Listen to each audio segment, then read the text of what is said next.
Hello, this is Perrin Lovett and Prepper News Weekly for Friday, the 13th of July, 2018. Friday the 13th.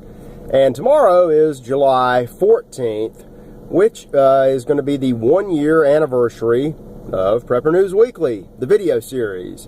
So we'll just count this as our one-year birthday celebration. Hooray. Matter of fact, coming up a little bit later this year, it'll be the 2-year anniversary of Prepper News Weekly, period. Some of you may recall the early days when it was a column form. May get back to that. There's not going to be that much news today. Check the Facebook group and the page. Check back on fp.com. And we've got all kinds of interesting stuff happening.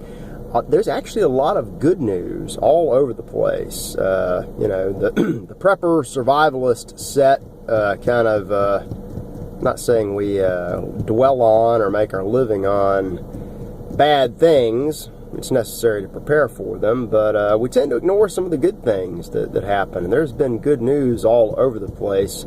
Some of it open and some of it if you just know what you're looking for. Major news stories right now. President Donald Trump is in Europe, just a one-man wrecking ball, taking it to the globalist of the EU.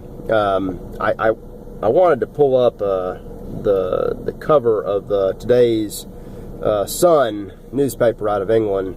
I can remember what it said. It was a picture of Trump, and he says that Theresa May has ruined Brexit. She's finished as prime minister. Boris would make a great prime minister. Khan is responsible for the terror and the crime in London, and immigration is just killing Europe. He hit so many home runs just on that cover of that tabloid, and it's all true.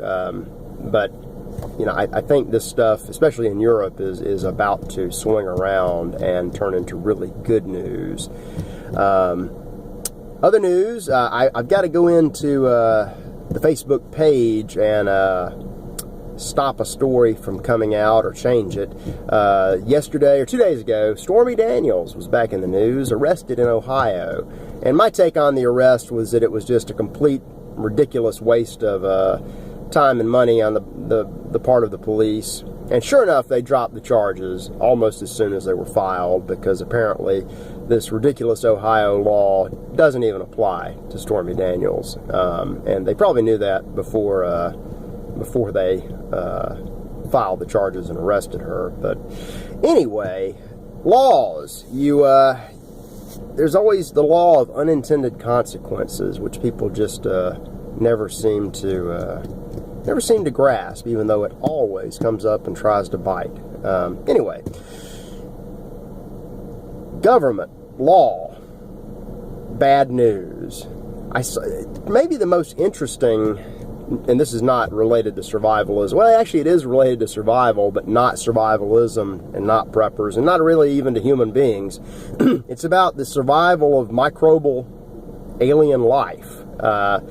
I read that we have a probe on Mars which has discovered potential evidence for the existence of life, and they're not really sure if it's existence of little microbes that are actually alive right now, or whether it's evidence that maybe microbes had been alive in the past, the recent past, the ancient past. They don't know. They're just finding little traces. They think it's interesting and they want to study it. And we would have had a 40-year head start on that. Everybody's always wondering, is there life on other planets? Well, we could have known 40 years ago when the Viking probe landed, because it apparently came across the same stuff and immediately destroyed it. That's right. The U.S. government is not just a threat to all life on planet Earth. It's now a threat to all life, period. You go boldly where no man has gone before, meet strange new life forms, and immediately incinerate them. And this, it is what it is. Anyway, and this 1-year anniversary episode is what it is. I'm going to go ahead and wrap it up. It'll be one of the shorter ones. I got the birthday shout out, so thank you all for coming along on this video journey. Here's to a great second year. maybe with more scripted and better news than what we had today. But do check Facebook. That's where all the fun action is, and the privacy stealing, data spying, and censorship. But anyway, we do post a lot of great stories to Facebook. So I'll see you next week, and hope you guys are having a great summer. Oh, I mentioned home runs. I went to a baseball game for the first time in years last night. Had a great time. Saw a fantastic home run, not just out of the park, but over an adjacent building. What a great game. Great time. Great fun. So get out there and enjoy yourselves this weekend, and I will see you back next week. Quality will improve tomorrow.